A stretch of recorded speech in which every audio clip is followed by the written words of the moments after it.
Testing.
It's like, wait, They're always Kim, trying- can you hear me? they're always trying to get. I can, thank you.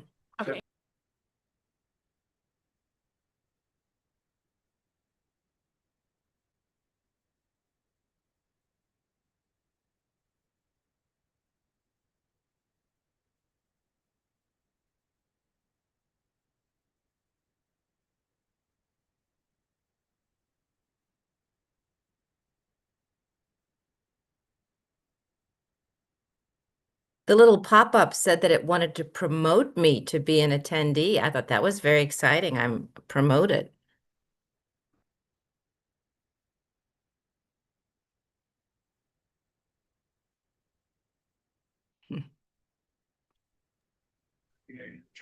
now we can hear you. Can you hear us? I can hear you, yes. Good, okay. I like this. That's big. Gonna raffle it off at the end. Okay. Get a ticket? The projector. Except that if there's. Use that for the next Super Bowl.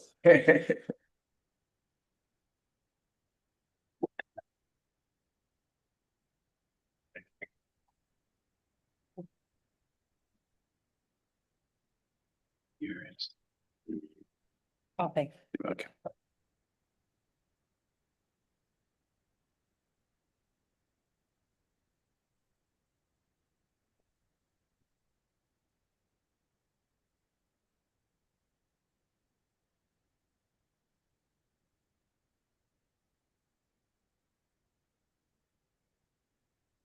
Yes, because this is blocking the view. We've got the side seating. Yeah. Okay.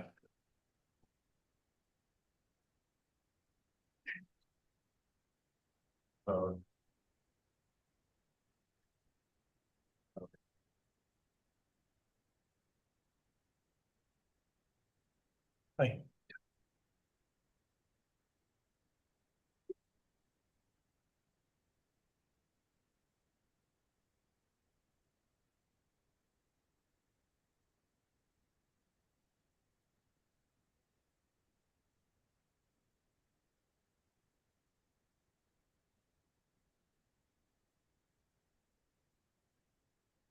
Oh,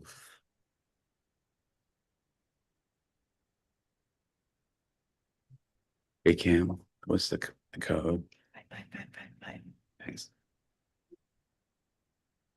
Thanks.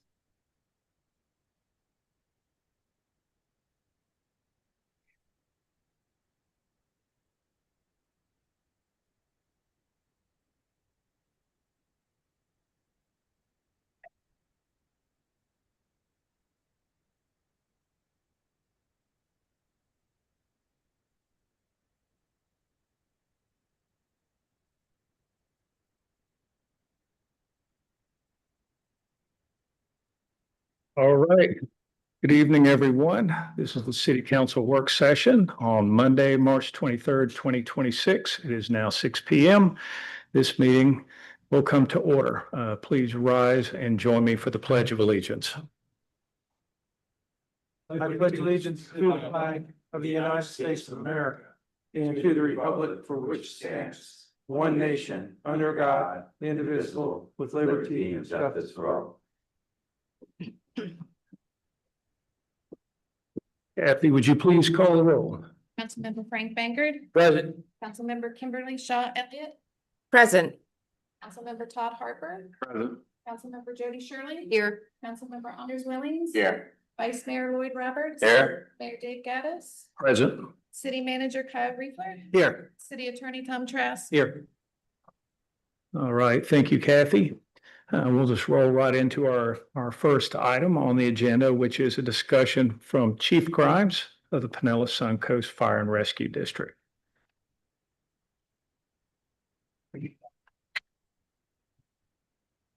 Thank you, Mr. Mayor, council members.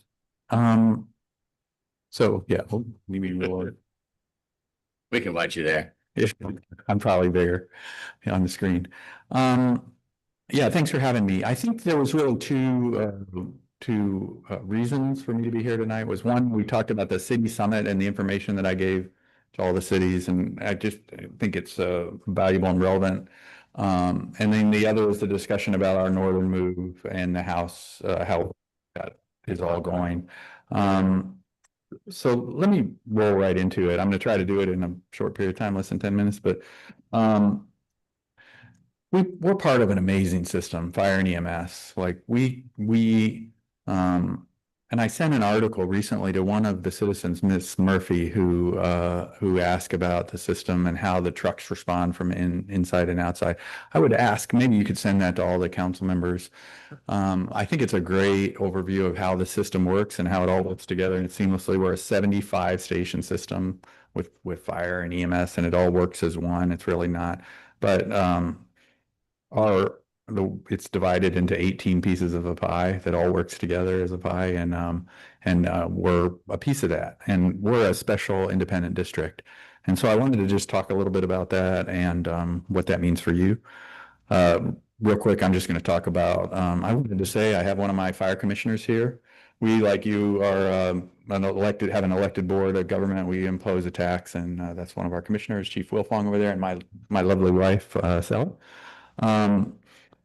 A little bit about our history, funding, current state, system design approach, the problem, the solution. I promise it'll go fast. I'll go faster than I normally do. So we've been around since 1951. If you can see on the map, you can see the white area. That's our district, what we cover. So we cover Bel Air Shore, Bel Air Beach, Indian Rocks Beach, Indian Shore, and a piece of the mainland.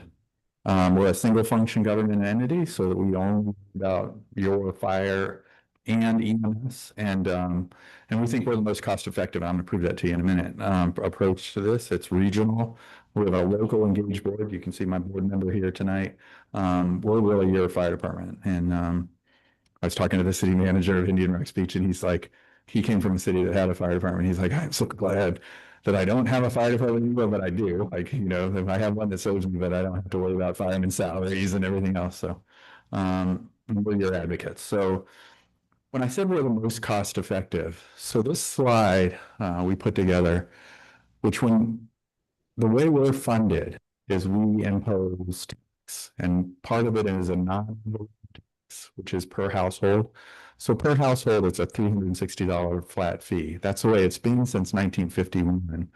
About 3 years ago, as you can imagine, the problem with a flat fee is it never keeps up with inflation. So you had stations falling down, salaries that were so low you couldn't attract and retain people.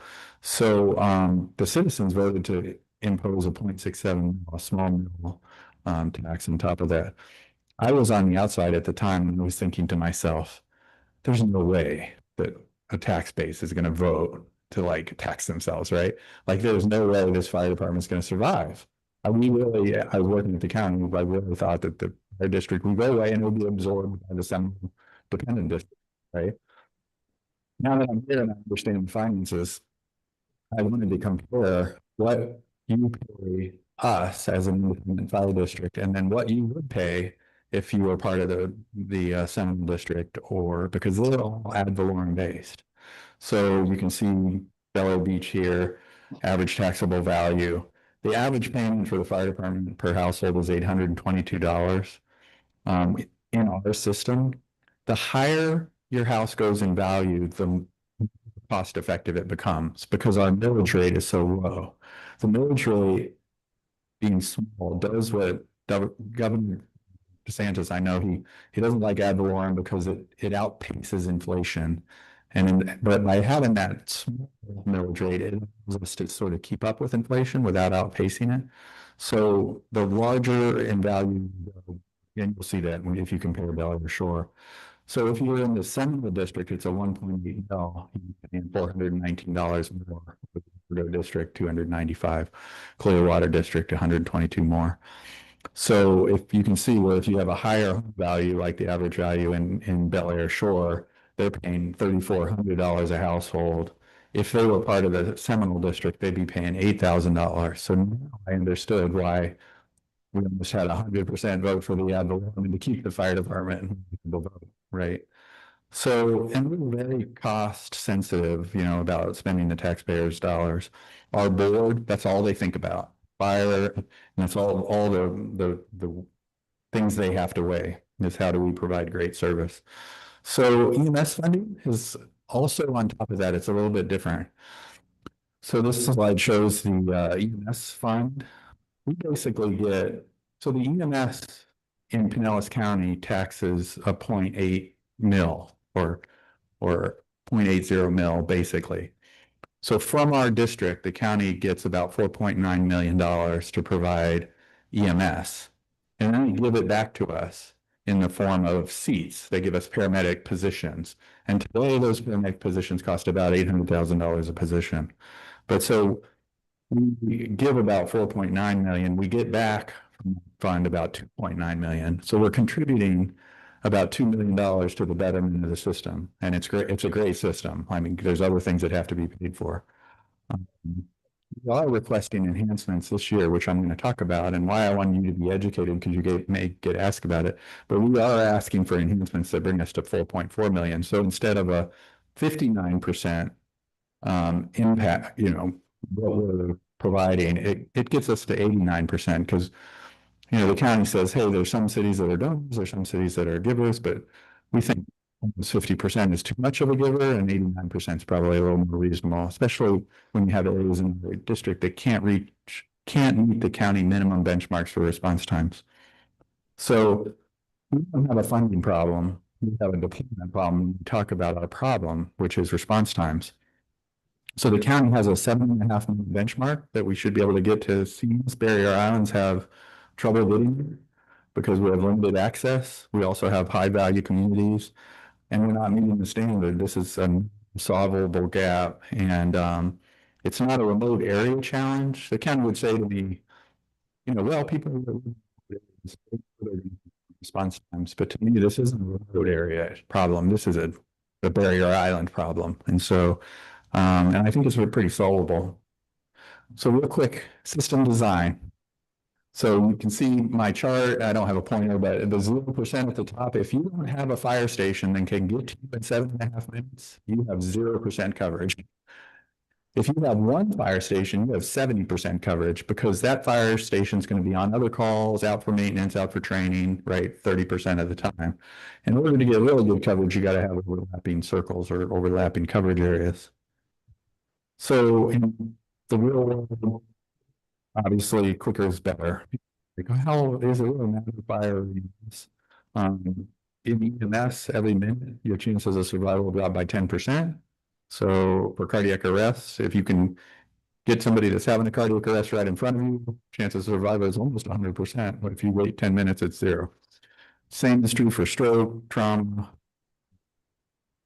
cardiac arrest, and as well as now sepsis, like when somebody's got a severe infection.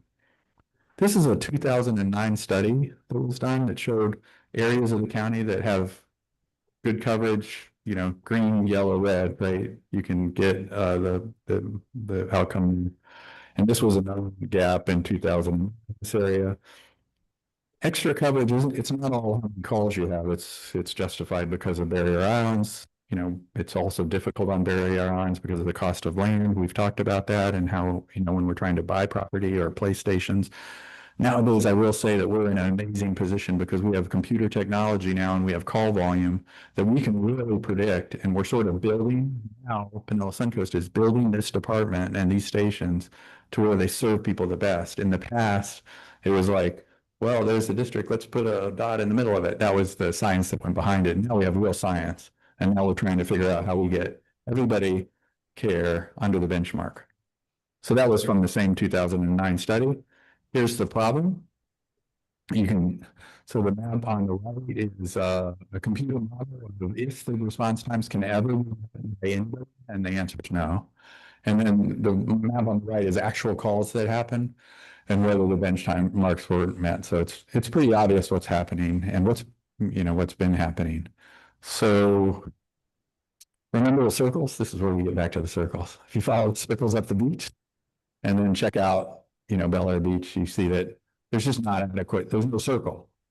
So people say to me, like, the citizens that wrote, you know, hey, why can't Clearwater come from 44? Why can't Largo come from, those are on there. They just can't make it in time.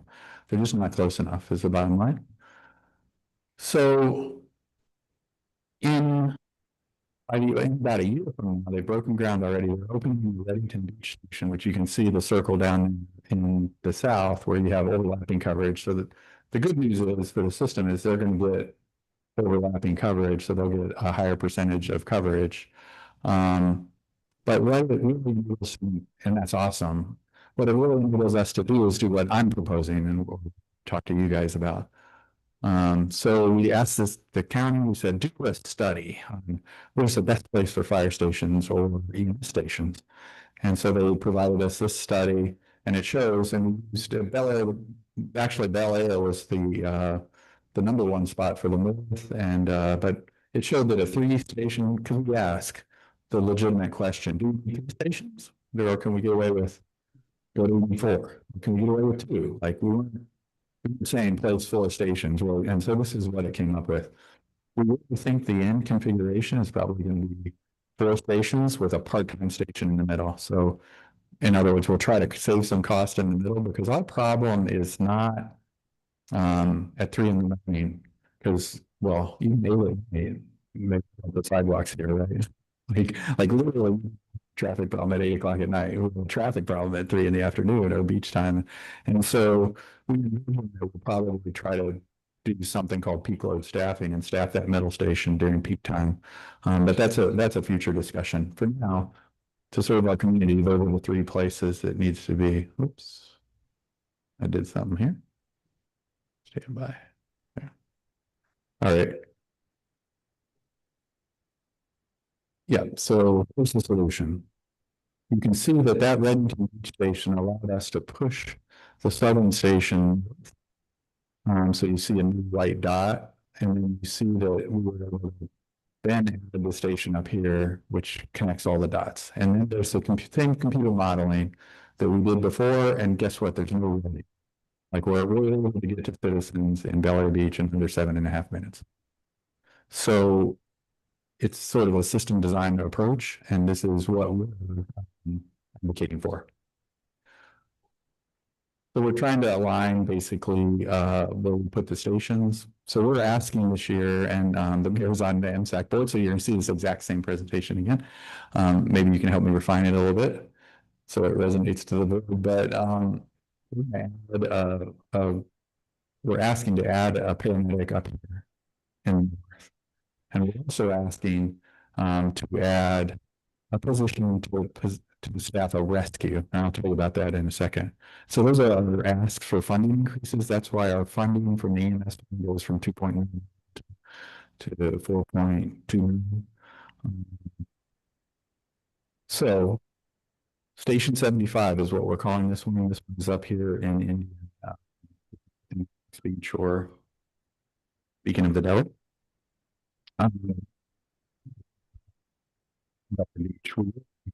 See, again, it's just highlighting the problem that you couldn't get coverage before, and by putting the station up here, it's green. So we've committed, like I've been in front of you several times, to add a station up here in the north area. I briefly mentioned rescue, and so we're asking to staff a rescue. Coming out here to this meeting, I was told, hey, Sunstar, that was the ambulance that just went by. Sunstar wasn't available the other day, and we had a really sick patient. And we don't have a rescue out here. And so what happens when Sunstar is not available, the fire rescue has a rescue and can transport the patient. And we couldn't. And so we dialed up and we told the system to give us a rescue. So a rescue is a fire vehicle and an ambulance is the ambulance. So there were no ambulances available. We asked for a rescue because most departments have a rescue. The rescue that got assigned to us was from Pinellas Park.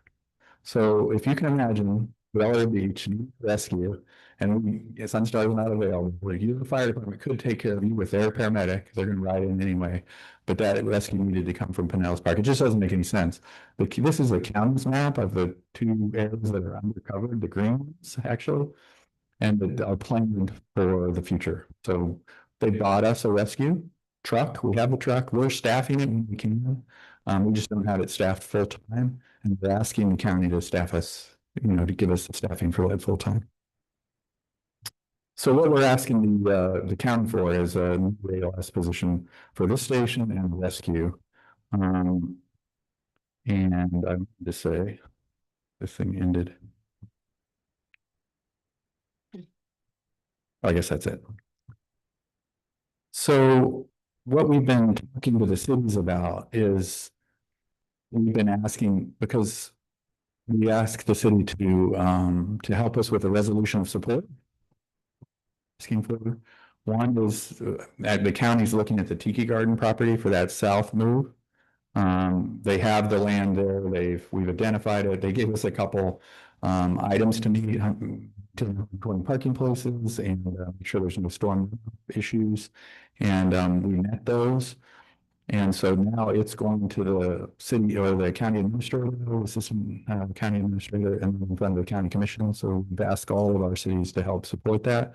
What I was hoping my sort of presentation on system design will do today is help us get an all on alignment that one change even to the south of our system affects the entire system. By being able to move a station or station with and have adequate coverage for our system.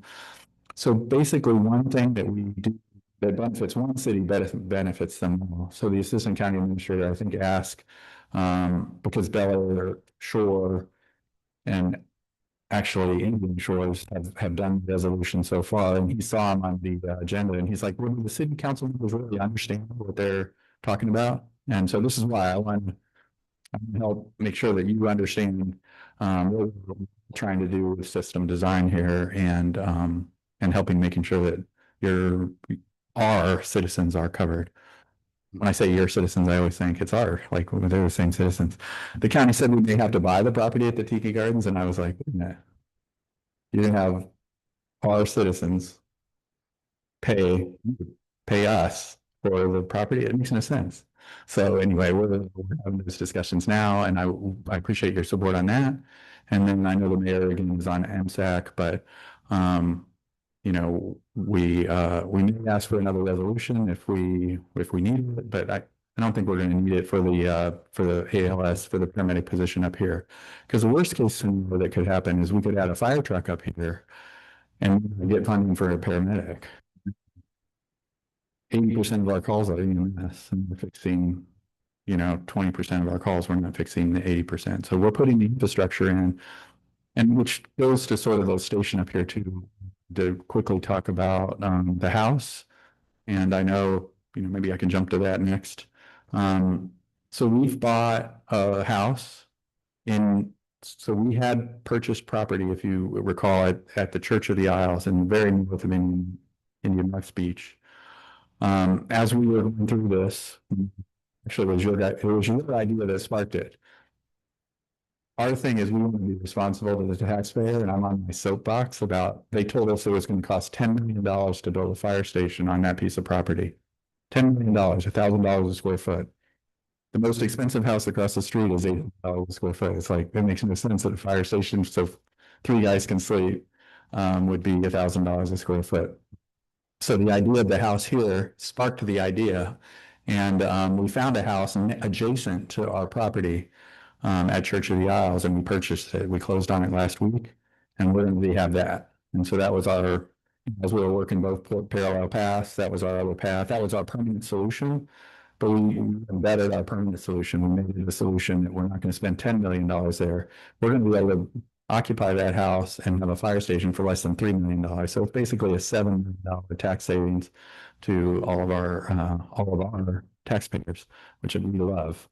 And so I guess I'll leave it with you. Do you have any questions or? You're interested in Cedar Avenue then? We'll withdraw our request, officially withdraw our request for Cedar Avenue.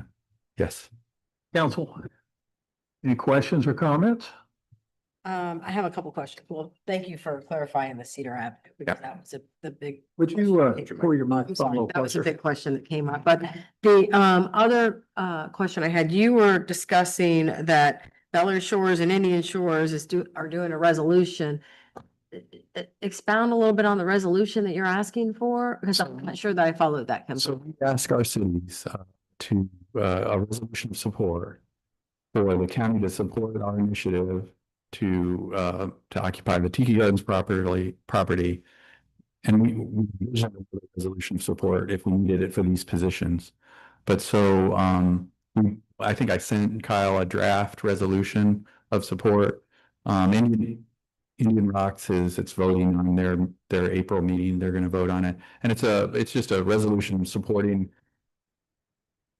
And to the Assistant County Administrator's point, I want to make sure you're informed on what that means. And it means that, yes, because he would say, well, what does Bel Air Beach care about Tiki Gardens, right? Like it's not, but it matters. It matters to us. And so if you ever ask, I'd want, you It know, moves our support up the beach and get. right, it helps our system as up the beach. So yes. Yep, and we're prepared with that resolution for the April meeting. So, okay. And all it is doing is showing our support to the district for these this. It's basically asking the county and the district to work together to on the Tiki Gardens property. And then also a position for EMS up here? I mean, is that I part? got a second one, written, Okay. but I actually need to, since the EMS funding is county and I'm just navigating the politics there. So if I need the support, I will come back and ask you for that as well. There's a board called MSAC, which the mayor is actually on. You know, that's a citizen board, and I do think, you know, there we can make the point. I think the mayor can and others that, you know, we're adding a fire station. Every fire station in the county has a funded position. So I just don't think we'll need it. Okay. Other questions or comments? Yes. When do you think the new house will be operational with the equipment and staff? If you talk to my operations people, it'll be by next January. But I'm a sales guy. It's by background. So you know, we're gonna operate it by July.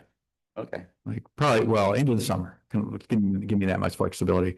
Certainly by October 1st, which is the beginning of the budget year. Other This year? questions or comments? I have a quick question. Yeah, it was a sarcastic. Okay. I just a quick clarification question. So what I'm hearing is we are looking for support for the department on their ventures south of here, but they are withdrawing all engagement as far as doing anything inside of Bel Air Beach. Is that the correct understanding? This this isn't about housing. This is about asking the county for usage of Tiki Gardens. Got that. And then we are withdrawing the consideration of the Cedar property, and that will become a city property to do what we choose to do with. That's what it sounds like to me, if that's the case. Yes, we're withdrawing our request for the city To property. clarify that. All The city right. gateway. Well, Chief, I would like to commend you and the entire district for putting on your thinking caps, figuring out how to put our residents in this area, their minds at ease, and coming up with a very creative solution. Nice job. We're excited. Can't wait to get the better protection, and it's awesome. So, any other questions or comments? Thank you. Thank you. Thank you. And I'm sure there'll be no problem passing that resolution. Thank you. Yeah, I can come to that meeting if you need more questions or. All right. Thanks, sir. All right, now we're at item number 2, which is the procurement code. Attorney Eschenfelder, did I get that right? Welcome, sir. Set up with you or not? Why don't you just sit right here, Rob? I'll move back. Got that up. What's that? No, you don't have to. Save yourself.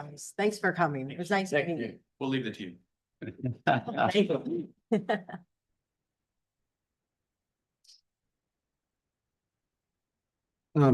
Mayor, council members, Robert Eschenfelder with Trasteno, and talked with your manager some months ago about he felt that it was time to do a refresh of your procurement code.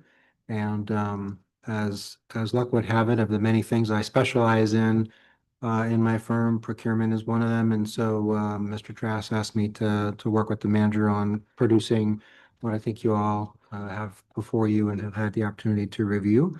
And so I don't know, do you want to go section by section, or how do you want to go through it? You just want to ask questions if you have questions? Well, first off, has everyone read through the ordinance?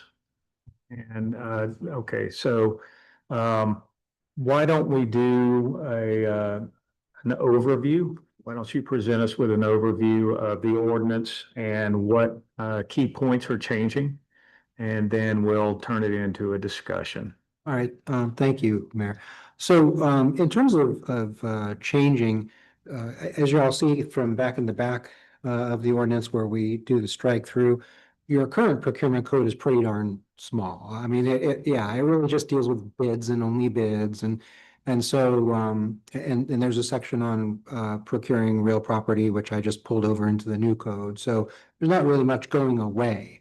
But I feel, and every time I work with one of our municipal clients on a procurement code, you know, I feel that even if we sometimes aren't going to use something like, for instance, debarment or whatever, that it's always helpful to have it there ready to go, because there could come a day, and if you don't have it in your code legally, you can't use it. So that's why it's somewhat longer.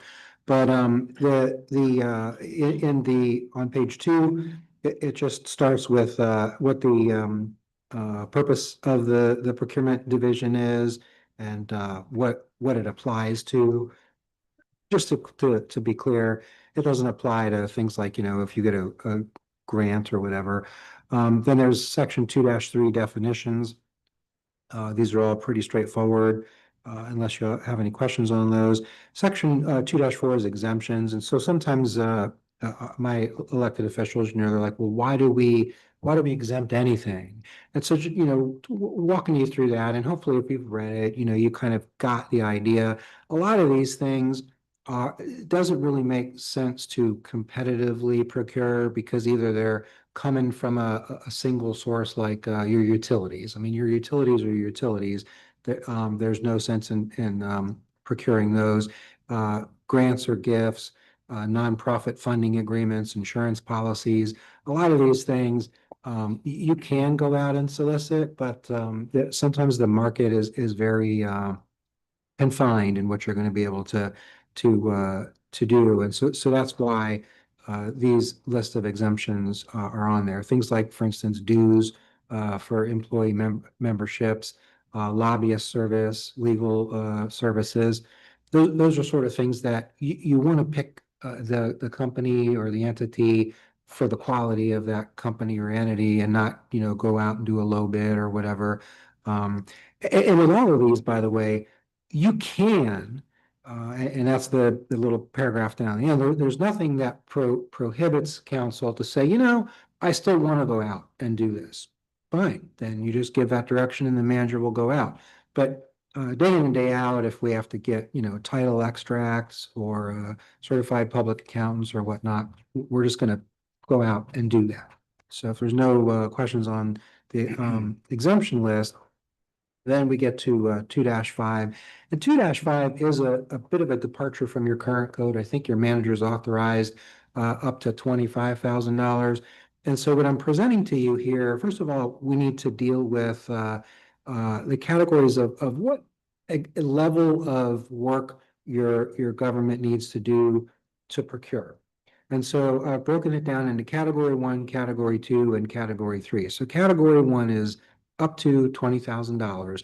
And for that, doing a competition really doesn't seem to be cost effective. $20,000 just isn't what it used to be. And so, you know, again, even in that, if the manager feels like, okay, well, I still want to call around and get quotes, he could do that. He could instruct his staff to do that, but it's not legally required under the code as I've drafted it. Category 2, which is 20 up to 74,999, that is the intermediate category of procurement, and there the manager will be obligated to get 3 quotes, at least 3 quotes. And that's important, you know, because at that spend, you do want your taxpayers to understand that you're going out there and trying to find, you know, who can provide these.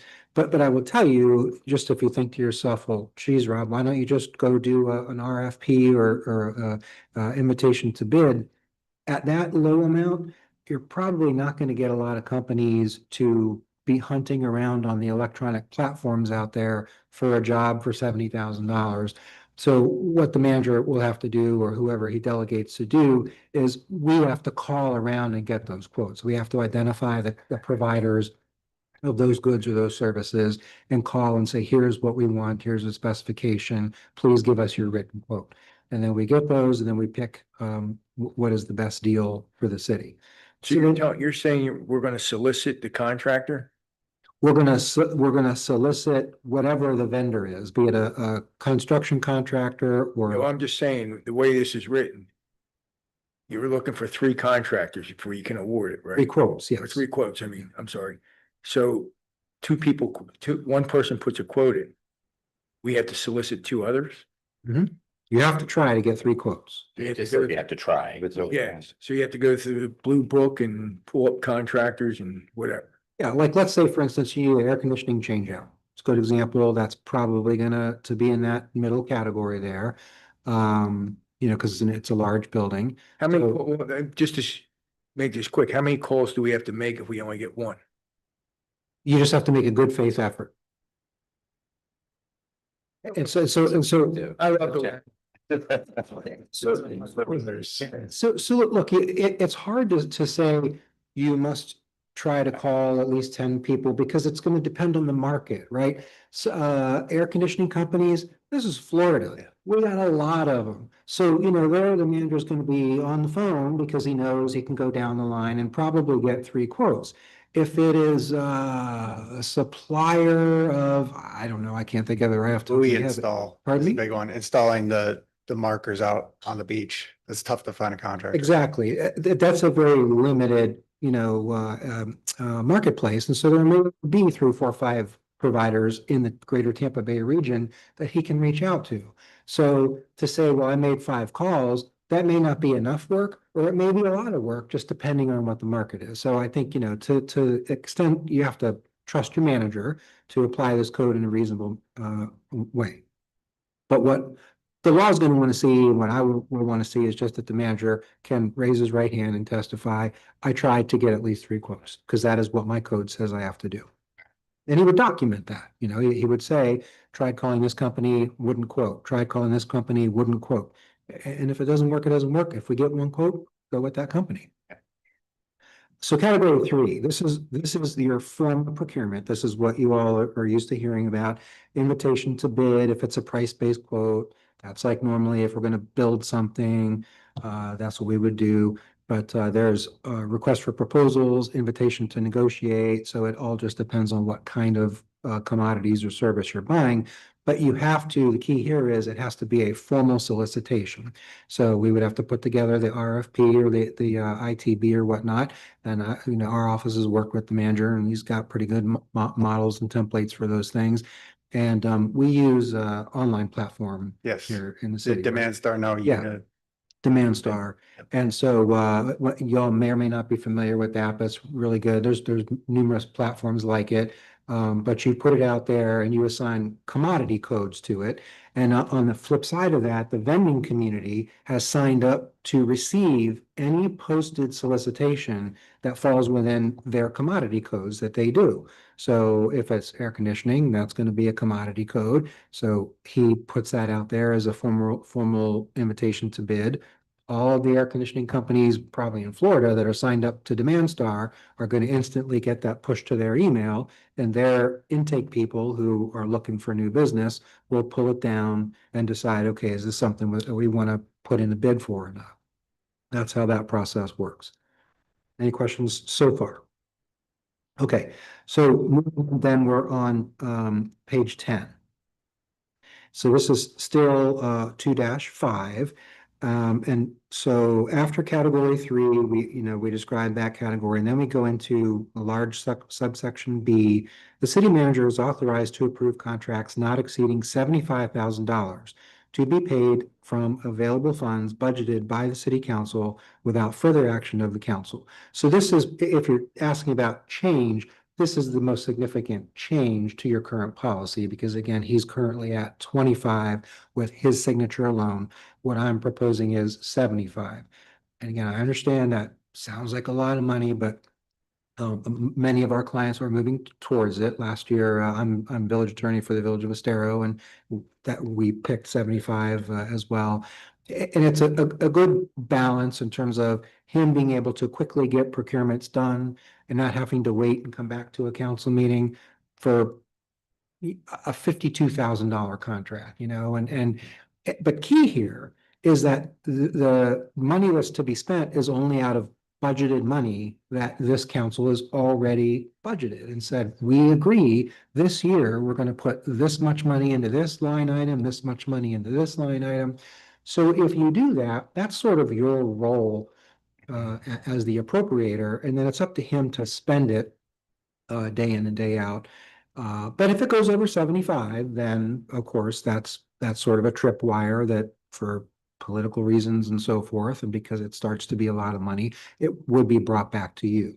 Unless it's an emergency. If it's an emergency, he would have the authority to go ahead and make that spend and then just bring it back to you for ratification after the emergency passes.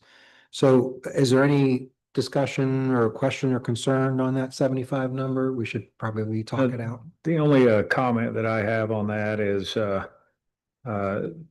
as a council, we establish a budget and we approve it and vote on it. We pass the budget and then it's passed off to the city manager to actually act on it. One thing that I always hate the council getting in the weeds on is selecting vendors, especially on a small scale like this. So I think it's a perfectly fine idea. I was afraid whenever I first read it that 75,000, wow, you know, how can you chew up our budget that quick? But actually it's already budgeted for, so it makes perfect sense. Any comments on that? I think it's very well written. Yeah, I like the clarity. This had a lot more clarity. All right. So then moving on to 2-6, minimum solicitation requirements. I put this in here mostly to guide our staff. And, you know, in my experience, and I started sort of doing procurement stuff in 2009 when I was with Manatee County. And one of the things that I saw that really made a procurement fail and a solicitation fail was staffs not doing a good job up front with putting into their solicitation, their invitation to bid, their request for proposal, all of the stuff that the vending community needs to know. What is our scope of service? What do we really need? And then the response would come in from the vending community after they'd put it out there on the street, and management would be like, oh, this isn't what I need at all. These people aren't qualified. And then I look at the minimum qualification section and they didn't put any minimum qualifications, you know. Well, as a lawyer, then I'm going to say, well, how are you going to declare these people to be non-responsive or not responsible and thus throw away their response because they're not minimally qualified if you didn't put in your solicitation what their minimum qualifications are? Likewise, I also, you know, put in here, you all read, to try to stay away from calling out brand names. And it's for some reason, especially the fellows that work in public works and pumps and motors and stuff, they like their brand of pumps and motors, and so they want to put in there, it must be a whatever. Why must it be that? Why don't you write it this way? Must have so many horsepower, must have this amount of warranty, you know, call out the performance specifications of it and see what the marketplace has, because there may be competitors that have a better priced product that will perform just as well as what you've been working with for the past 10 years, you know? So again, I think Bel Air Beach already does a pretty good job of that, but that's why that section is put there. 2-7, cancellation of solicitations. You're going to find this in every comprehensive procurement code, just because whenever you do cancel, the courts, and sometimes the canceling does get brought into court if it's a large dollar solicitation, and some vendor is out there and they've spent you know, $10,000 or whatever putting together a comprehensive proposal for us with all kind of lovely displays that they're going to come and show council, only to then have council or the city pull the plug. And so they will go to court and say, why did you do that? So it's always good just to have it right there in your code saying, look, we reserve the right at any time for any reason to pull the plug on this solicitation.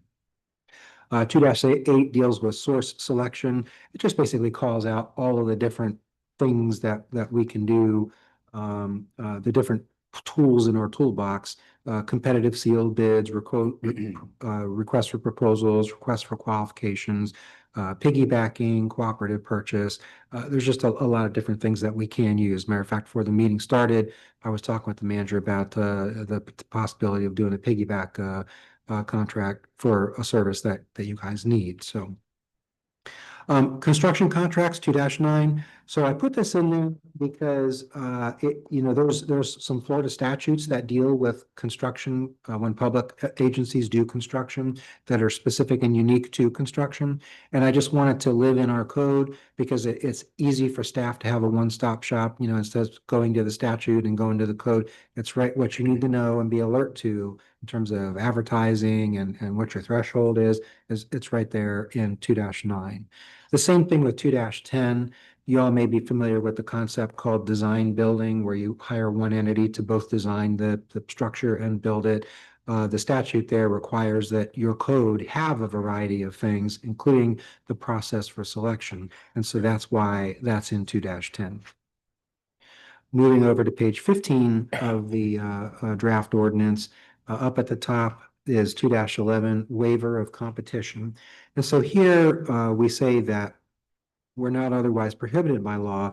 The city council is authorized to provide for the limited or complete waiver of competitive source selection policies and procedures upon determining that the likely non-speculative cost of competitive purchasing would exceed any potential savings and benefit to the city, or upon determination that the acquisition of the goods or services should be provided by a unique source or provider based upon particular skills or expertise. So this really isn't sole source. Sole source really means there's only one company that can give us what we need. This is more that your manager is looking at the marketplace, and the manager is looking at the work and time that staff is going to have to put into doing a solicitation, and says to himself that the juice ain't worth the squeeze, to coin that phrase. So he can come to you and say, guys, I would like you to authorize me to waive competition. One example of this, I've been working with Oldsmar. You all know Oldsmar. They have a BMX track, and they've signed some agreement with the American Bicycle Association, where they only allow a certain small couple of 3 or 4 vendors to work on a BMX certified track. To me, it's a bunch of hills and dirt, but I mean, this is serious business to those who are in that sport. So, that's sort of an example where you can say, look, the manager already knows I'm going to have at best 2 or 3 companies that are going to respond. Let me, instead of putting together, this whole detailed invitation to bid, let me just call these 2 providers and say, here's what we need. We need our BMX track refurbished. What can you do for us? That kind of thing. So that's sort of when that would be used. It would be rarely used because our default on behalf of our residents, our taxpayers, is competition. We want to go out there and we want to get the best price because people pay their tax dollars and don't want them wasted. But there's just settings where it doesn't make any sense. And we are saying, well, we're wasting tax dollars by doing all of this competitive stuff that we know isn't going to generate a response. That's 2-11. 2-12, procuring certain professional services. This really is the CCNA, the Construction Competitive Contractor Negotiation Act. It deals with hiring architect, engineers, those sorts of folks. And so that section is just there to sort of tell you what the statutory obligation is. Those must be solicited competitively because the legislature has told us if we hire an architect or an engineer, we've got to go out for an RFP. So then 2-13, this is where I deal with sole source procurement. And sole source procurement, as it says right there, is where it's only available from a single source. A quick example is when I was with Manatee County, we had our utilities department. they went to some conference. The conference is like, oh, here's this fancy water treatment system that will, be fantastic for you. So the county purchased it. Well, then years in, the county unpleasantly determined that this company was a French company, and the filters to make the system work needed to be replaced every year. And this French company was the only company in the world that made these filters that had to be bought. So that's a primary example of sole source. And so even though it was a lot of money to buy these filters, industrial filters, you're not going to go out. But what we do here, just to make sure that everyone is kept honest, if you read in there, is if we think this is sole source, we post it for 5 business days. And if the vending community, anyone else out there is saying, well, wait a minute, we sell that same product too at a lower price or whatever, we're giving them an opportunity to step forward and alert us to that and correct us that we're wrong. Patent ran out or something. Exactly, Pat, very good. Patent ran out. 2-14, competitive procurement, or cooperative procurement and piggybacking. So y'all may or may not be familiar, but there are certain entities out there, they're called cooperative purchasing entities, where they have organized themselves to help a bunch of small government entities to get commodities or services without having to do their own individual competition. And so sometimes we will find something we need that is under a competitive cooperative procurement contract already. And since it's already been competed, then we can just go out and use that as opposed to doing our own solicitation. Similar in theme is piggybacking, where one of our sister local governments has gone out and procured services, be it building department services or whatever it is that they, painting or whatever it could be. And so if that contract is still out there with Reddington Shores or Oldsmar or whatever, and it's still good, the manager can just reach out to that vendor and say, look, we've got work in Bel Air Beach that needs to be done. You're still under contract with this city. Would you be willing to honor that contract and those prices for the stuff that we need done? And if they say, yeah, sure, then he calls me, and I've done piggybacks for you guys before. I'll do up a piggyback contract, a couple pages long. And then you'll have it. And the theory there why you don't have to compete is because Oldsmar already competed it. And it's still fresh because it's still in term. So those are just your options there. Additional tools in your toolbox. 2-15, record keeping compliance. So some years ago, the legislature put in these detailed requirements that every single contract has to have this language in it, right down to the on page 17 that has to be in 14-point font. So again, it's just being helpful to your staff and making sure that it's right there in their face in your code. We're just repeating what the statute says right there in your code. 2-16, this is important. So Florida law does identify what is a trade secret. And sometimes your vendors will say to the manager, oh, I'll give you this bid or I'll give you this proposal, but it's secret or it's confidential, stamp confidential all over it. That has no meaning in Florida law. The key word is trade secret. That's what the legislature calls it. And key to us is the legislature has said, and the courts have confirmed, that if a vendor out there wants to keep a particular thing, say it's a trade secret and keep it secret, it has to note it as a trade secret in advance before it gives it to the local government agency. And then the local government agency can look at it and independently check with its lawyers, is this really something that is not a public record? Because that's the issue here is, if there's a public records request that comes in, couldn't this record be handed over? Like if a competitor comes in and says, hey, I heard you got a bid from my competitor, I want to see what that bid is. Can he hand that out or can he not? If they've marked it trade secret, then we will look at that and verify. Sometimes someone will say, the whole thing is a trade secret. That's not the definition. The definition is, it's in there, it's kind of like be giving away some secret business sauce or whatever. We'll cross that bridge when we get to it. But the point is, we're putting the vending community on notice by putting it in our code that if you don't do it in advance, don't come to us and cry when we've handed out a public records request that your supposed trade secret is in, because you didn't, we told you right in our code what to do. 2-17, unauthorized purchases, ethical conduct. Y'all have read that for yourself. Obviously, we just want to call out that Bel Air Beach ascribes to the highest level of ethics and procurement. And so, this sort of sets forth both from the vendor standpoint and our employee standpoint, what we want to see when folks are engaged in procurement on our behalf.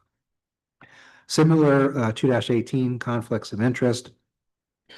That just sets forth the various conflicts of interest that people are supposed to avoid, including our vendors. 2-19. Now, this is one, y'all have read this, but this is one that's important to you, lobbying, because vendors can't help themselves, especially if it's a larger dollar thing that's very consequential to their company, that it could be a big project for them. They want to call up, hey, Councilmember Wellings, I'd like to talk to you about what our company has to offer. And they should not be doing that. Once we've put a solicitation on the street, be it an invitation to bid or request for proposal or whatever, this lobbying limitation kicks in, and they should be talking to no one but the manager. If they have a question about the solicitation, whatever, that all has to come to the manager so that you guys are insulated from the decision-making process. And whenever the big contract is brought back to you, you'll be able to judge it without having accusations from your residents. Oh, I heard that you've been talking to this vendor behind the scenes. And you think that these things don't happen, but I swear, last year, sitting in a meeting, talking about a very large multi-million-dollar procurement, and one of the members gets a text from one of the vendors who's like monitoring the situation, and they're like, no, that is wrong, blah, blah, blah. And so, and thankfully, because the elected official, knew what his code was, he's like, attorney, I think I need to alert you that I just got this text from this vendor. That vendor was disqualified from further participation. That's what this says. If you violate the anti-lobbying, you are disqualified from further participation, and you may be suspended or disbarred. So it's a very serious penalty, but it's part of the ethical situation that we want to do the procurement the right way. 2-20, prohibition against award to certain persons or entities. This comes out of Florida law. And so it's just, again, there for your staff's review. 2-21, authority to suspend or debar. So, your code doesn't have this. And every time I redo a code for a municipality, I try to, add this authority to suspend or debar, because it's a very big hammer. And when we're dealing with a vendor who's not performing very well, one of the things that your manager can do is say, look, you need to make this right, or I'm going to suspend or debar you. Now, why is that important? Because you may say to yourself, well, we're not going to want to do business with, Bel Air Beach anymore. It's a small municipality. But what many government agencies do when they put out an invitation to bid or a request for proposal is they have a question. And this question goes to the minimum qualifications. Have you ever been suspended or debarred by any other entity in the past 5 years? Well, if you're a company that works in regionally or across Florida, if you have to answer, yes, Bradenton Beach debarred me last year, you could be disqualified from doing business with a whole bunch of other government entities out there. So businesses don't want to be suspended or debarred. And so that's a good tool for the manager to be able to pull out of his toolbox to say, you're screwing this up. You need to make it right now. Or else we're going to do this. And I'm thinking of a particular vendor that we had doing a particular stormwater project that was not really necessarily performing all that well late last year, I think it was. And so it might have been nice, as an additional threat to them to say, we could do this to you. But you can't do it legally unless it's in your code. So that's why it's. Can that go in a public database that was? Yeah. Hard? Okay, so. And you know what the contractor does? He starts another business. I've experienced all this. I mean, yeah. And, Yeah, and then what happens, you say, the agency says, you must have existed for the past 3 years, so there's a lot of different things. Yeah, well, I'm gonna have businesses 10 years down the road, they just don't do business under Yeah, yeah. All right, well, you have the, because of this stuff. yeah. I'm not talking about New Jersey, but New Jersey has, Pennsylvania has, Maryland has, Delaware has, Virginia has. Place, we're doing the best we can with the code that we're. There's swings around. That's right, that's right. Build a better mousetrap. So 2-22 procedures related to suspension and debarment, because we're the government, we do have to provide due process, and so that's really what this section deals with. 2-23 administrative procedures. So the code is just giving the manager the authority to adopt forms and procedures of how this is done and how that is done. Bel Beach is not a very complex government, and so I don't envision there will be extensive, administrative rules, but there are things that the manager could want to put in place for his staff to say, when we do it this way, this is how I want it done. Or when we do this, I want this form used to try to get standardization and quality control. This just gives him the authority to do that. And of course, makes it clear he can't do anything administratively that conflicts with the code that you guys are about to adopt. 2-24, use of bid bonds. I think bid bonds are underutilized by my clients, and I'm always out there trying to, encourage them to use bid bonds, especially for construction stuff, because a lot of times the bidders will come in, the bids will be opened, and the low bidder will see how much money it left on the table. And so then it will say, you know what? I'm not doing it. That's not right. When you put in a bid, that is a hard bid. That is an offer which allows us to accept that bid and binds you contractually to do that. And so what a bid bond does is say, all right, if you're going to bail out on us and you're not going to honor your bid, we're going to call that bond and stick the money in our pocket, with the theory being that we're now going to have to go to the second low bidder who's going to cost us more money. And so how are we going to pay for that? With the bid bond that we just took. If we don't make them get one, we have nothing to turn to. And making them get one will make them think 3 times about bailing out on their bid. So it's a win. You have a bid bond now? Pardon me? Isn't there a bid bond now in place? And there are current procurement? Not in your On the code. bid, if we select. We can, Yeah. we can do it, Yeah. but putting it Yeah. in the code is emphasizing that Right. to your manager and future managers that We, we want to do this. everything that we put out has always had a bid bond. Not the most major stuff. Yeah. I back away from it with the smaller things because people don't bid on it. Right, because there's a balance. Yeah, if it's a small project, What's the dollar value? again, there isn't any, it encourages it. And so again, you're relying on your manager to make a decision, project by Like it is project. now. Exactly, Okay. yes. 2-25, purchases of real property. This comes right out of your current code.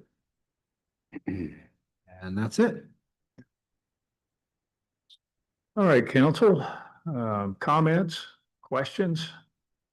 I really like it. Very well done. Yep. It's very straightforward and was much needed. Absolutely. Thank you. Kyle, do you have any comments? Just about the admin policy, that's something, I think the prior admin policy for the pre-existing code, was pretty elaborate, and almost repetitive, pretty large, almost harder to read than the code itself. But that's something I'd like to, amend so that it fits this code and it only adds, the formality you talked about and doesn't overcomplicate it. Repeating the code is not the purpose of an admin. An admin is like to guide staff of just the nuts and bolts of how do we do this? When we're going to do this, how do we use Demand Star, and who's in charge of posting and all that kind of stuff. It's the back office stuff that the vending community honestly doesn't need to see. Okay. All right, is there anyone on the council that would have any problems approving this ordinance? No. I just have one quick question. So another place I was previously, and I don't think it would be less likely here with our city because it's smaller, but it could happen. You mentioned like HVAC systems. So let's say the first one is 12,000. So Kyle goes ahead and buys it. Good. Next one is 6,000. Now we're up to 18. Now it's October, or it's, still within the year, the budget year. So he buys another one, all from Frank's company. Mhm. Now he goes over 20,000 in total. Does that cause a problem? No, but if you look at the code, let me see if I can find it real quick. Frank's company's just gonna split the contract, so it's Right. 18 and 18. Exactly. Yeah. I- It's what they do. The guy that was working with the county, a particular county, he happened to be it was tires. So he was the one individual that purchased tires. It was a large county and it went over that magic number and he got 7 days off. So a couple things. First of all, the code says where the commodities or services to be acquired are regularly required by the city, the procurement officials will strive to solicit for and negotiate term contracts to avoid the need to resolicit such counsel or services annually. And then it also says, and I'm struggling to find it, but I know it says somewhere in here that solicitation should not be artificially broken up Yeah. in order to avoid, these kind of things. But the use of term contracts is such an important thing. One of our clients, a larger city with a large procurement staff, spins its wheels day in and day out, going and buying individual things. And I keep saying to them, why don't you guys just get a term contract? Like if you look at your annual spend on this particular commodity that you're buying, it's very high. Just go out and put an invitation to bid on the street for 3 years or 5 years or whatever. We're looking for a company to supply us this. Give us your price. It's competitive. And then it's competitive, and then they come in and then we do a term contract. And then all he's doing is ordering off that term contract. And since the dollar value is very large, it would have come to you to be approved because clearly it would exceed 75,000 if it's multi-year contract. But that is a way to sort of avoid that kind of thing. And it's also a time saver. So it's really up to him. If he sees, gosh, this is the 7th time this year that I'm going out for the same commodity or service, it's probably time to put a solicitation on the street and get a term contract. Good. Excellent. All right. I'll ask the question again. Is there anyone here who would have a problem with approving this? Okay, cool. Well, hopefully it will be in our next meeting. Yep. Yeah, this one's ready to go. All right, Rob, I That appreciate contractor it. they asked you that notified the council member that they were wrong. Was the contractor right? But it got debarred with a question. I don't think we really cared. They were debarred and they got mad and honestly, it wasn't, my recollection is it wasn't really even a hard and fast fact. It was more of a argument that they were making, like, why are we a better company? And so then the other. I thought you said that this was wrong, so. Yeah. Right, but they disagreed with the opinion that was being offered. All right. Rob, I appreciate you being here this evening. Thank you for your hard work on this. All right, now we are, Just one quick question, yes, you may. unrelated, but it still has to do with purchasing. Kyle, when was the last time we reviewed contracts? I know we kind of put that in code a few years ago because we had contracts that had never been looked at for many, many years. And I know we don't have a lot of them, but just, do we do a contract review? I'm trying to think of any contracts that would be very outdated. A lot of them we're doing memorandums of understanding yearly, and then the RFQ for our city attorney and the RFQ for the engineer, I think is coming up on maybe its 3rd year. So I think we aimed at 5 years to relook at it. I think the one instance was we had a city attorney whose contract was never Oh, yeah. looked at for 20 years or something ridiculous. And so, Makes sense. yeah, so I just don't want to get back in that position again, Right. make sure we're staying on top of it. All right, now we are on to chapter 94 review. This is item number 3 on the agenda.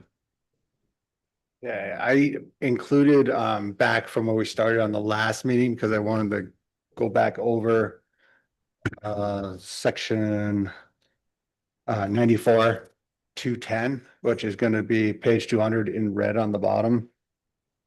And I have it on the screen.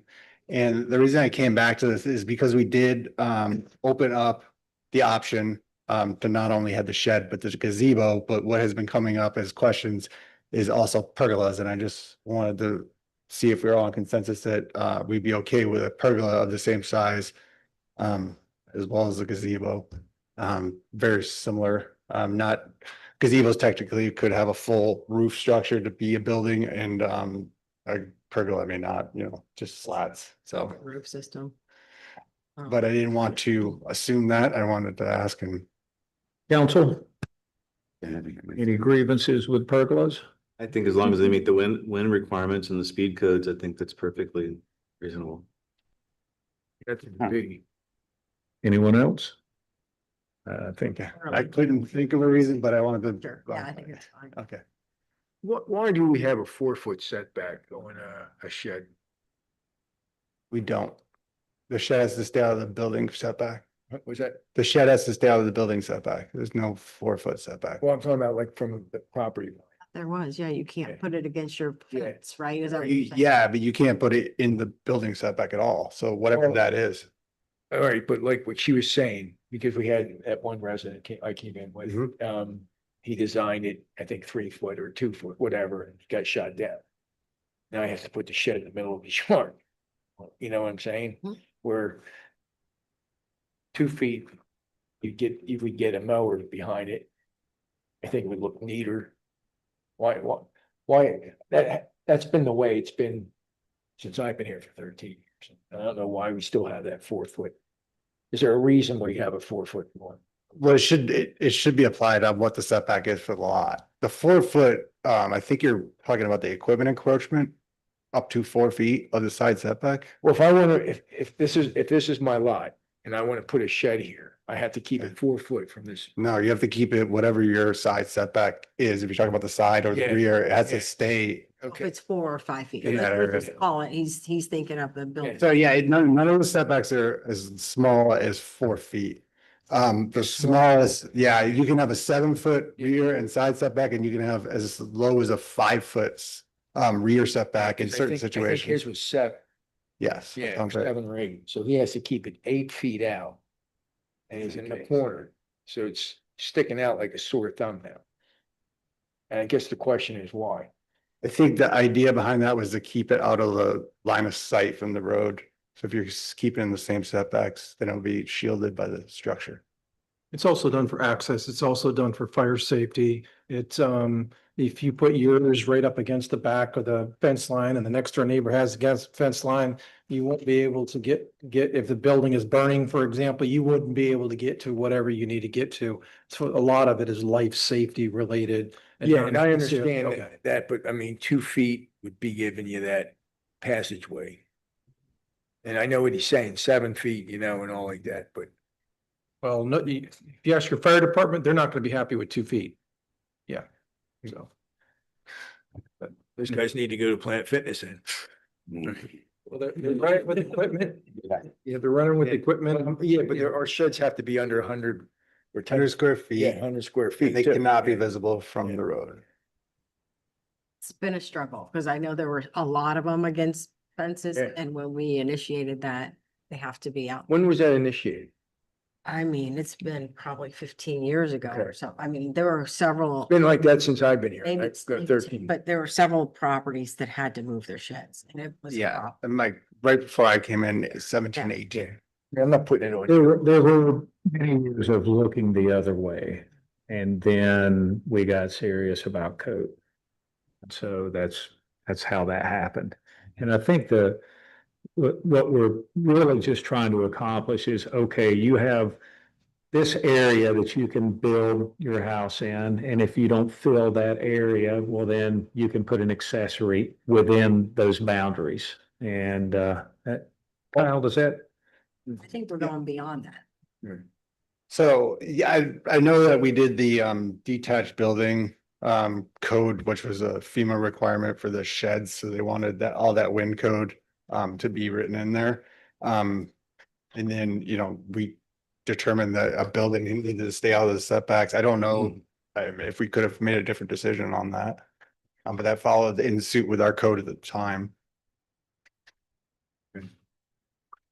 Just a question. All right, what's next? Kathy, do you recall the section we were on after the last work session? Because I don't want to skip over. Where we I stop. want to say 20, yeah. Did we talk about the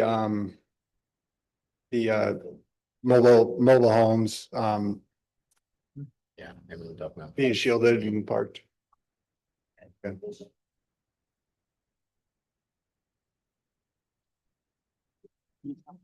Division, I believe.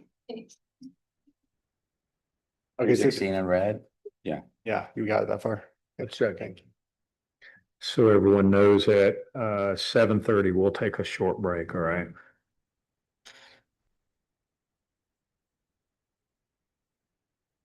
The roadway and driver in intersection visibility 94-259.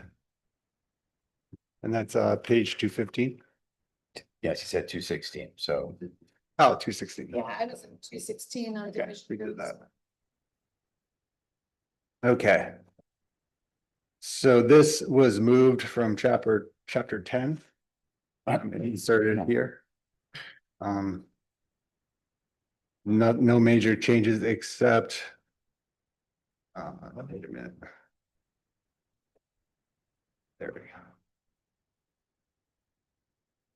Okay, that's the move. We to took this from chapter chapter 10 and relocated it to this. Yes. The,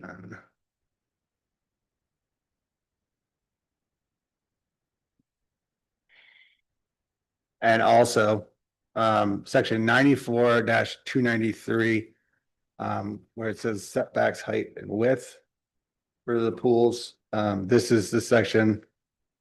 We said the height of the swimming pool should be no higher than 24 inches from the crown of the road. So this is the increase, previously 18 inches. And been confirmed with planner Sarna, we thought that the 24 would have gotten us out of almost all of the variance requests that we had in the past 2 or 3 years. I know that there's some discussion that we possibly looking a little higher. And I would like to get back into the fence code as well, when we're looking at the waterfront lots. Because our 12 feet from the inside edge of the seawall, it can cause issues as far as pool safety fences. And I want to get some clarification on if we want to include the mesh style pool safety fences as part of that height code for fences. That fence code, those only, I thought it only applied on the property line inside the property. Put everything you want, right? Yeah, The way it reads is Supposed Yeah. to be 4 feet. Is it 3 or 4 feet? 4 feet, up to from 12 feet. 0 to 12 feet from the seawall. And then it can go to 6. Right. And you're talking about the child safety mesh fence that you put in, Yes. you throw into the. Why are we putting a restriction or Well- why is that our business? Well, the way our fence code reads out, it technically somebody, if we say that that's not incorporated in the fence code, like that's not something that's restricted by the fence code, then somebody could, I guess, stick one of those fences at any height, because there'd be no height restriction for that type of fence. So when this question came up and I was looking at a resident who actually had one of these fences that were, if you treat it as a fence and our fence code was non-conforming, they couldn't have this pool safety fence where they had it. And I don't, it's unique because we have the Florida pool safety code, so you have to create a fence around the pool, and on a waterfront lot, you're not required to have that on the rear, on the seawall cap. So in most of our lots, people are satisfying the statute of the safety by having perimeter fences in their gate.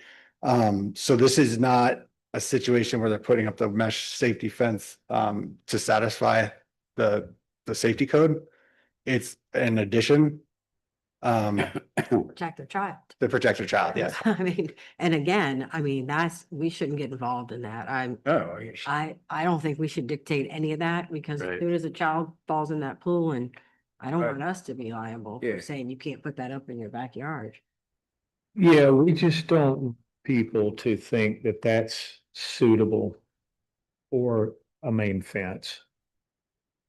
So if we were to write more into the code to understand how these apply, would there be an exception, you believe? For this type of fence?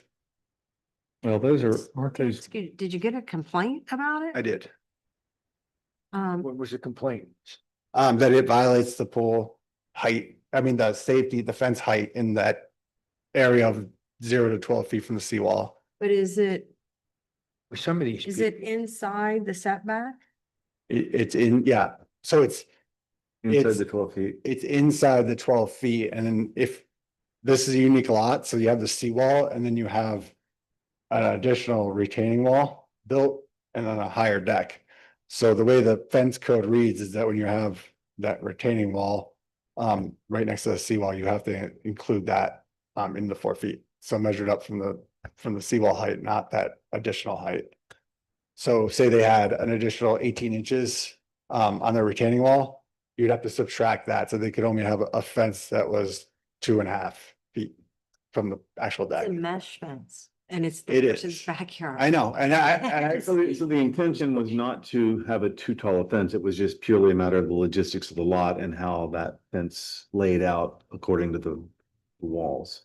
right, but is this a situation where because part of that safety fence is inside of that restricted area, do we make them move it out? Or do we give an exemption for that style?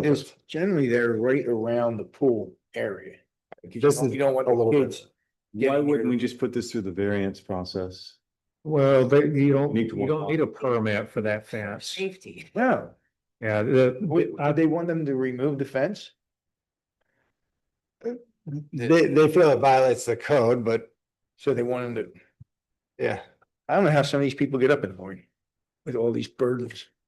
Well, I guess it's a God. fear that someone could do, where do we draw a line if somebody does something a little strange with one of these There's gotta be fences? some discretion there, and I think that discretion's yours. I mean, that it's kind of like saying I can't have a hedge inside my property. Like which I have, if I'm way in off the setback, but I have a hedge that goes around my pool for privacy. And there's nothing in the code that says I can't have that. And I just don't, I'm sorry, but it's not your backyard, is what I would say to someone. Damn right, it's not your backyard. it's because it's blocking. Don't be sorry about it. It's in your backyard. And whenever you, Blocking a view of something. whenever you buy a property on the water, there's always a risk that a neighbor may change something in their yard.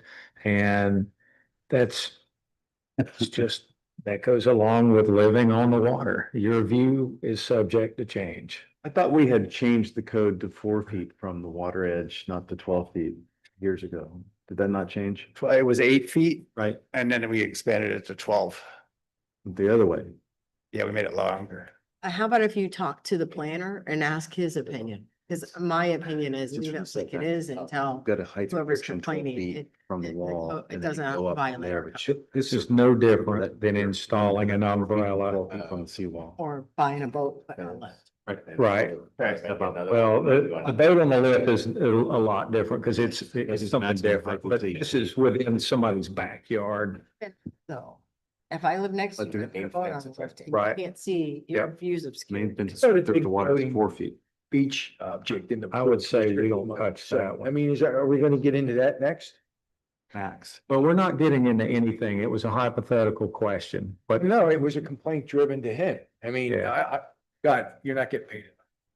It's just, one of these things that like, when these come up, and if somebody was to put like a vinyl fence, then it would be a different situation, so I'm trying. Right, Um, well, just talk I to. know, the landlord I'd say in and ask terms his of a pool and safety and temporary, the way these fences are designed, it really isn't intended to be a permanent fence. It could be picked up and removed. Yeah. So I'd say as long as. It it's moves, cantilevered, that it's- people, as soon as they get to an age, they pull them up, they put the cap in the ground where the Yeah. pole was and they sell the fence. I mean, or throw the fence out. I mean, To leave it as the idea of a permanent fence, Yeah. part of the definition, and anything that's temporarily assembled or temporarily is, yeah. Okay, All right, what's next? no, that sounds good. I think that'll work. Let's see. Okay, so we covered the pool, so that is in relation, so if we're not, if we're okay with, you know, the removable fences not being included in the fence code, are we still good with the elevation of your pool? Because to be a minimum, I mean, I proposed 3 inches, you propose 30. time when we met, but how many? 30 inches. Instead of the 24, right? Where are we at? So we're still on the pool section, 17. and I'll go back to, 217. 217, which is 94-293, and, we're looking at Okay. G, yes. If you went up to 30, I can't say that that would cause an issue for any reason. It all kind of goes back to why we didn't want it to begin with, why we set this. And when I listened back to the 2010 discussion, it sounded like it was about the yards being built up too high and then people not liking that.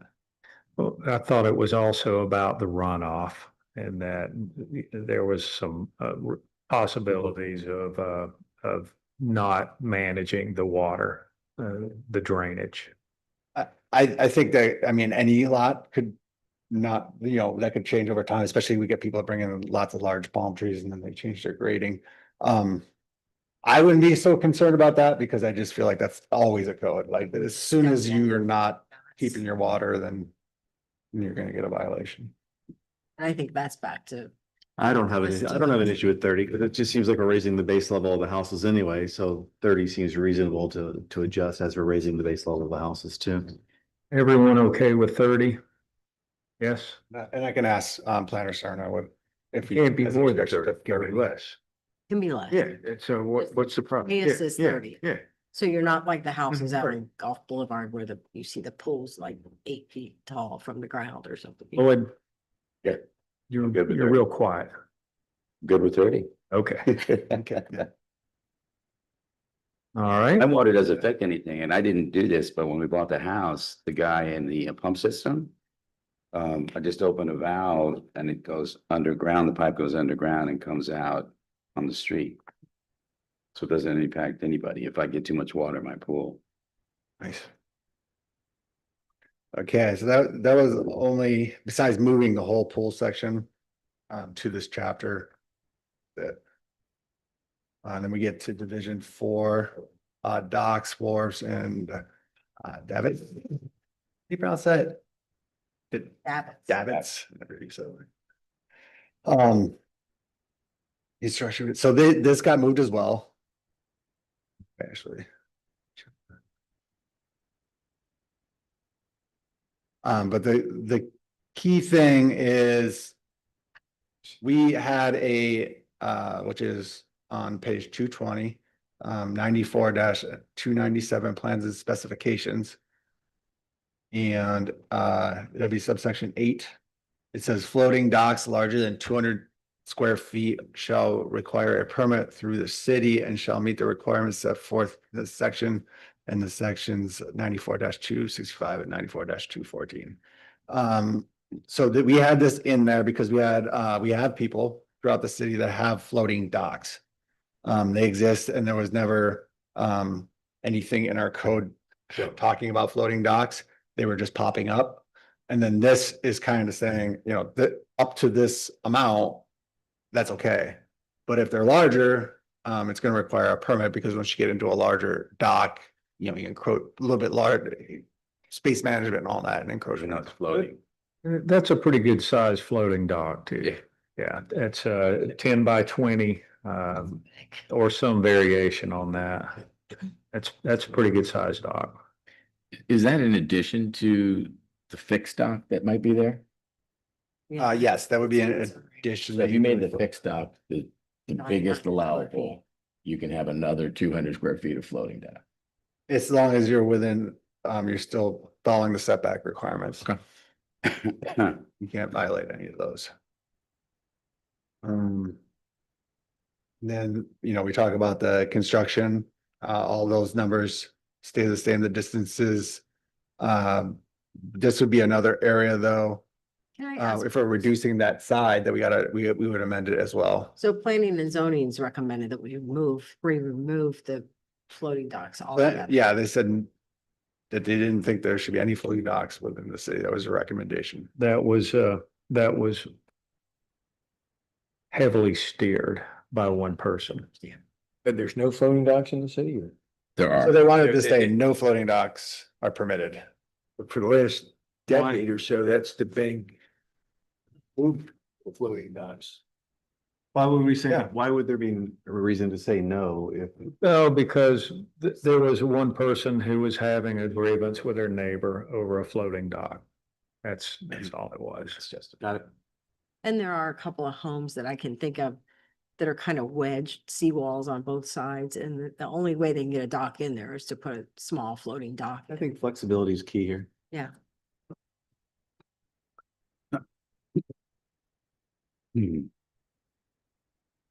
Okay.